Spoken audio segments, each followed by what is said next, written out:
My sister kicked me out while I was pregnant, and my parents took her side. So I stopped paying their mortgage. And hey there, I'm a 33-year-old woman raising my lovely 5-year-old daughter on my own. Life hasn't been the easiest, especially since things with her dad didn't go well while I was pregnant. And even after our daughter was born, he wasn't faithful to me. It hurt a lot. But after she came into the world, I knew I had to take control, so I ended the relationship and kicked him out. That's a story for another day, though. Right now, let me tell you about what's been happening with my family, specifically my sister. After the breakup, I moved back in with my parents. Let's face it, being a single mom is hard, and having family around to help can make a world of difference. For a while, things were manageable. I was working, and my parents helped out here and there, although not as much as they had promised. But everything changed just a couple of days ago when I came home to find my younger sister, Ava, sitting in the living room. Ava is 29, and the first thing I noticed was her huge pregnant belly. She had moved to Croatia with her husband right after they got married, and I hadn't seen her since. You'd think I'd be happy to see her, but that's complicated. Eva and I have never really gotten along. She's always acted like she's better than me, and she's made it her mission to turn our parents against me whenever she can. And being the younger sibling, she's always played the innocent card, getting away with pretty much anything. Ava isn't just mean with her words. She's physically intimidating, too. She's bigger and stronger than me. And there were times growing up when I genuinely felt threatened by her. But my parents, they were blind to it all. Every time I tried to tell them that Ava was bullying me or even getting physical, they brushed it off, saying, "She's your little sister. How could she possibly hurt you?" That's how it's always been. I learned to keep my distance from Ava when I moved out for high school. It felt like escaping a prison. But now she's back, and not just for a visit. She's back for good. When I saw her sitting there, I was taken aback. I hoped she was just back to have her baby, and then leave again. I cautiously asked my mom how long Ava was planning to stay. Before my mom could even answer, Ava yelled from the living room, "I'm here to stay. Do you have a problem with that?" Her tone was sharp, and it was immediately clear that she hadn't changed one bit. Still the same self-centered, narcissistic person she's always been.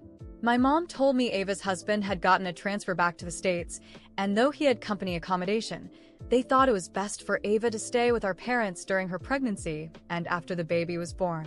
I couldn't believe what I was hearing. When I had my daughter, I didn't get half the support Eva was getting. I asked my mom if she really had the time to take care of Eva's child, and she replied meekly, "Well, she's still so young. How could she raise a child on her own?" Ava is 29. She's not young. I was 27 when I had my daughter, and I handled most of the postpartum on my own because my husband wasn't around. My mom didn't come to help me then, telling me it was just something I needed to learn as part of motherhood. But here she was, bending over backward to help Eva, cooking for her, bringing her supplements, and making her as comfortable as possible. I was furious but kept my cool.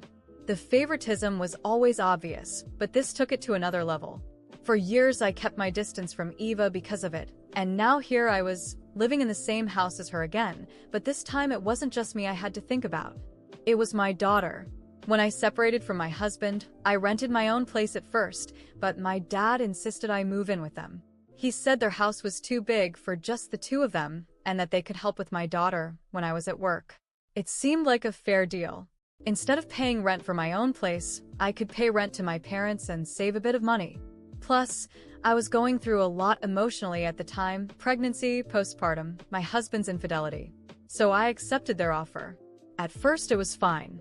I paid rent, and my mom agreed to babysit my daughter occasionally, though not as often as she had promised. Most of the time I had to hire a full-time nanny because my mom said she couldn't babysit full-time. So instead she played the role of a baby monitor, making sure the nanny was doing her job properly. It wasn't ideal, but I was grateful to have her around to keep an eye on things. But now, seeing how she was catering to Ava, doing everything for her, while I had to hire help and take care of everything on my own during my pregnancy, it was too much to handle. My mom had barely visited me when I was pregnant, but for Ava she was practically her personal nurse. I knew something was up. My parents had agreed to let Ava move in permanently, and I couldn't shake the feeling that they were plotting something. Our house wasn't that big to accommodate everyone comfortably. I knew I couldn't just move out on a whim. I was paying rent, and I relied on my parents to help keep an eye on my daughter, even though they weren't the best at it. I wasn't ready to leave her with a nanny all the time, especially without the safety net of having family nearby. Then worst fears came true. A few days after Ava moved in, I came home from work tired but ready to spend some time with my daughter.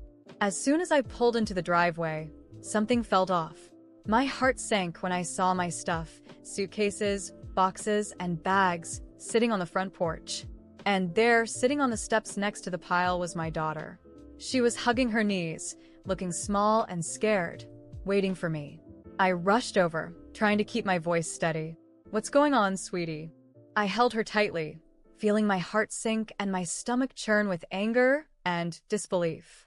My daughter was terrified, and I had to stay strong for both of us, even though everything inside me was falling apart. I took a deep breath, trying to gather my thoughts as I stroked her hair and helped her stand. With blood boiling, I grabbed our belongings and marched into the house, determined to find out what was going on. As soon as I opened the door, there she was, Ava, sprawled out on the couch, a smug grin on her face, eating like nothing had happened. My mother was in the kitchen, pretending she hadn't noticed anything, and my father sat in his armchair, glued to the TV, as if my daughter and I didn't exist. "What is this?" I demanded, my voice low but seething with rage. "Why is my stuff outside?" Ava chuckled sarcastically, not even looking up from her phone. "We needed more space. It's not like you're irreplaceable." My mom emerged from the kitchen, drying her hands on a dish towel, her voice colder than I ever thought possible. "You always knew you couldn't stay here forever. Ava's pregnant and needs peace and space. You're an adult, sweetheart. You'll figure it out." It felt like a punch to the gut. I'd been paying rent, helping around the house, and now they were tossing me out without a warning. "You're kicking me out?" I asked, my voice trembling. "Me and my daughter? After everything I've done for you?"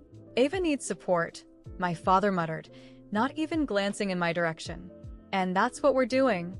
Ava, of course, was loving every second. The smug look on her face made me sick. She'd gotten exactly what she wanted, me out of the picture, as if I were nothing but a burden. I knew there was no point in arguing. They wouldn't listen to reason, and any plea for fairness would fall on deaf ears. I took my daughter's hand, grabbed our things, and walked out of the house I once thought was a home. But I wasn't going to let this go. In the following days, I contacted the bank to inform them that I would no longer be paying the mortgage on my parents' house. The loan was in my name, and without my money, they'd be in trouble. At the same time, I hired a lawyer to make sure they couldn't legally evict me without proper notice, adding more complications for them. Meanwhile, I found a small apartment to rent. It wasn't much, but it was ours. And my daughter could finally sleep peacefully, without the fear of being kicked out again. A few weeks later, the inevitable happened. My parents received notice that their house was going into foreclosure. My mom called me, hysterical, begging me to reconsider. She said I was being cruel, that Ava couldn't handle so much stress during her pregnancy. Stress? I laughed bitterly. "And what about what you did to me and my daughter?" "That didn't matter." There was silence on the other end of the line, as if she finally realized the weight of what they'd done to us. But it was too late. I was done. Ava tried reaching out too, but I ignored every text, every call. They were reaping what they had sown. In the end, the house was sold, and my parents had to move into a small apartment. Ava and her husband were forced to live on their own, without the luxury they had expected. As for me, I moved forward. I found a better job, saved money, and built a new life for my daughter and me. It was just the two of us now, and that was more than enough. And whenever anyone from the family tried to guilt-trip me or ask for help, I would smile and say calmly, "You made your choices. Now live with them." And that's how I found my peace and proved to everyone that no one walks all over me and gets away with it. The months passed, and with each day, I felt the weight of the past melt away as I rebuilt my life. My apartment wasn't big, but it was cozy, and most importantly, it was ours. My daughter thrived in that safe, loving space. Without the pressure from my family, I found a peace I never thought possible. The silence was therapeutic, and the certainty that no one could humiliate me again gave me strength. Slowly but surely, I started to smile for real. I found a new job, one that paid better and offered the flexibility I needed to care for my daughter. I saved up, and before long, I moved us into a larger apartment in a quiet neighborhood with a good school nearby. For the first time in years, I felt hopeful about the future. I was at peace, but I couldn't avoid hearing bits and pieces about what had become of my parents and Ava. They were hitting rock bottom, and to be honest, I felt no pity.